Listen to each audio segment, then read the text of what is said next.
बिस्मिल्लाहिर्रहमानिर्रहीम। अस्सलाम वालेकुम। मोहम्मद अंसर अरब जंबो न्यूज़ की तरफ से एक ताज़ा तरीन खबर के साथ हाजिर है। रियाज घरों में डाका डालने वाला 4 रुकनी गिरोह गिरफ्तार।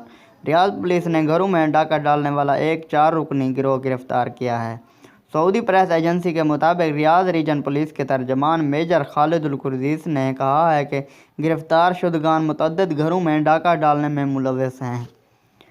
ये 2 सऊदी शहरी और 2 यमनी तारकीन हैं जिन्होंने अपने जराइम का इतराफ़ कर लिया है।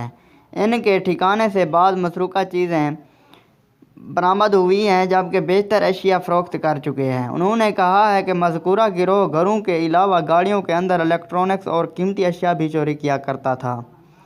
इनके ठिकाने से चोरी में इस्तेमाल होने वाली अशिया ज़ब्त हुई हैं। गिरोह के अफराद के खिलाफ ज़ब्ते की कार्रवाई होगी जिसके बाद इन्हें पब्लिक प्रोसिक्यूशन के हवाले कर दिया जाएगा। वीडियो देखने का बहुत शुक्रिया, और मेरी वीडियो अच्छी लगी हो तो मेरे चैनल को ज़रूर सब्सक्राइब करें, लाइक करें, शेयर करें और साथ में दिए गए घंटे के निशान पर क्लिक करके ऑल पर सेलेक्ट कर दें ताकि मेरी हर आने वाली न्यू वीडियो से आप बाखबर रह सकें।